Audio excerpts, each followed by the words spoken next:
ছাদে বসে আছিলাম, তো ভাবলাম যে আমেরিকা নিয়ে কোনো কিছু বলি। তো যতটুকু জানি বা জানার চেষ্টা করতেছি, তো কিছু বলি।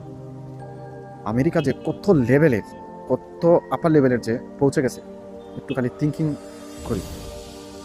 তাদের সামরিক ঘাঁটি আছে 80টিরও বেশি দেশে, এবং যে স্যাটেলাইটের এবং যে নেটওয়ার্ক, যেমন সোশ্যাল মিডিয়া সারাটা কন্ট্রোল করতেছে তারা।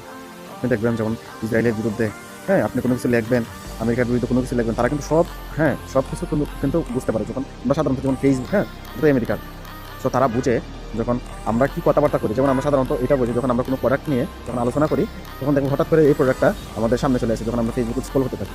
সেম টু ওয়ে, যেমন আমরা ইসরায়েলের বিরুদ্ধে কোনো কিছু লিখে আমেরিকার বিরুদ্ধে করে তারা কেস করতে পারে। হ্যাঁ, আমরা কোনো যে ওয়ার্ডগুলো ইউজ করি তারা বুঝে। বর্তমানে আবার আরও এআই এর আপডেটের কারণে তো দেখা যাইতেছে যখন আমরা ইরানের পক্ষে কোনো কিছু লিখি, হ্যাঁ, ফিলিস্তিনের পক্ষে কোনো কিছু লিখি, ইরানের বিপক্ষে আমেরিকার বিপক্ষে এবং ইসরায়েলের বিপক্ষে লিখি, হ্যাঁ, কোনো কিছু লিখলে তখন দেখা যায় যে তারা আমাদের রিচটা ডাউন করে দিতেছে। এবং তারা কোন লেভেলের প্রযুক্তির তারা অগ্রগতির দিকে যাচ্ছে।